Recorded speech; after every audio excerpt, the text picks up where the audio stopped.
Jangan keluar dari zona nyaman. Loh kok gitu? Simak penjelasannya.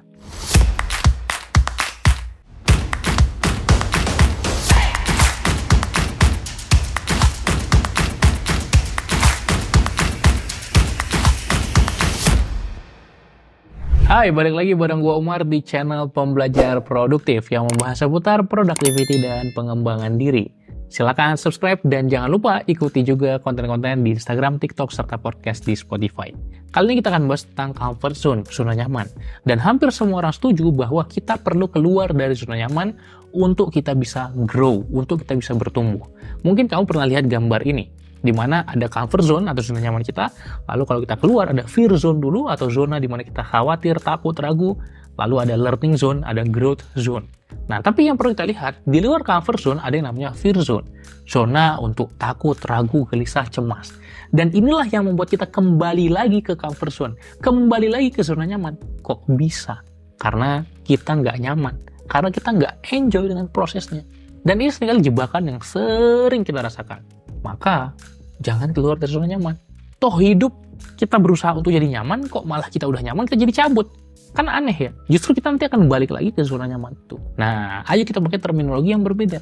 Kita tidak keluar dari zona nyaman, tapi kita memperluas zona nyaman kita. Zona nyaman kita ukurannya jadi lebih besar.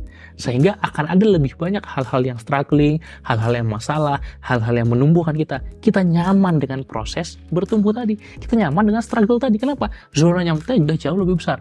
Nah, terus pertanyaannya gimana cara kita keluar dari zona nyaman? Contohnya gini, ketika kita mau benar-benar bertumbuh di satu hal, kita nggak bisa yang langsung beda drastis dengan apa yang kita ingin lakukan. Sebagai contoh, kalau gue dipaksa tiba-tiba harus berkarir di bidang memasak, jadi koki misalnya, udah akan langsung balik lagi ke zona gue sekarang. Kenapa? Karena zona yang sekarang itu yang nyaman tadi. Kalau harus tiba-tiba pindah karir jadi kuliner atau masak atau koki karena memang gue nggak suka itu, maka gue nggak akan bertahan. Akan jadi zona kekhawatiran dan kembali lagi. Why? Karena memang gue nggak enjoy. Tapi akan beda ceritanya kalau memasak ini hanya sekedar hobi, hanya sekedar aktivitas. Oh ya udah refreshing, masak, cobain, itu nggak masalah. Tapi kalau kita harus bertumbuh di sana ada pressure-nya, maka nggak bisa. Maka caranya adalah kita cari dari yang dekat dengan pekerjaan kita sekarang.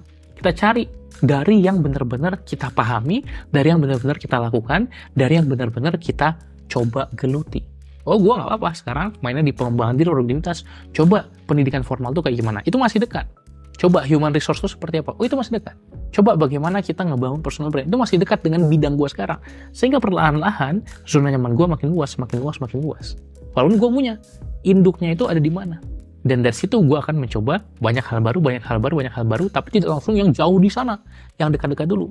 Sehingga menginvasi atau melebarkan perlahan-lahan zona nyaman, kita bisa ke pinggir zona nyaman kita, dan kita stretch perlahan-lahan, kita dorong sehingga makin luas. Kita tidak sama sekali keluar dari zona nyaman itu. Caranya gimana? Mencoba banyak hal, tapi yang masih berkorelasi atau dekat dengan bidang kita sekarang. Lalu yang kedua, berani melakukan hal-hal di luar kebiasaan kita, sehingga kita tidak terperangkap dalam zona nyaman, tapi kita bisa memperluas zona nyaman kita. Ingat ya, bahasa yang aku gunakan bukan tidak keluar, tapi terperangkap dalam zona nyaman. Yang mana? Ukuran zona nyaman segitu-segitu aja. Ini yang perlu kita grow, kita perlu kembangkan. Nah, memang ini sebuah konsep yang bisa orang-orang pahami, bisa juga orang-orang nggak pahami. Dan kita perlu terbiasa untuk mencoba melatih diri kita perlahan-lahan meluaskan zona nyaman ini. Supaya apa? Supaya kita tetap berkembang dan kita tetap nyaman dalam prosesnya. Bukankah itu menarik? Kenapa kita mencoba berkembang yang painful, mencoba berkembang yang nggak menyenangkan, yang nggak nyaman? Kalau kita bisa berkembang dengan proses nyaman. Kalau dalam istilah Jepang ada istilahnya kensho dan satori, ada di gambar ini. Ketika kita kensho, maka kita berkembang dengan pain, dengan kesakitan, dengan kesengsaraan. Dan kita bisa grow dengan itu. Tapi kita juga bisa satori. Kita berkembang dengan proses enlightenment, dengan proses pencerahan. Oh, dapat insight baru, dapat pengetahuan baru, dapat keterampilan baru, dapat kebijaksanaan baru. Itu adalah proses kita berkembang dalam sukacita, dalam comfort, dalam joy atau kegembiraan. Jadi semoga kamu bisa paham konsepnya bahwa kita tidak keluar dari zona nyaman, tapi memperluas zona nyaman. Sampai jumpa di video-video lainnya. Jangan lupa subscribe dan bagikan ke teman lo. Salam pembelajar.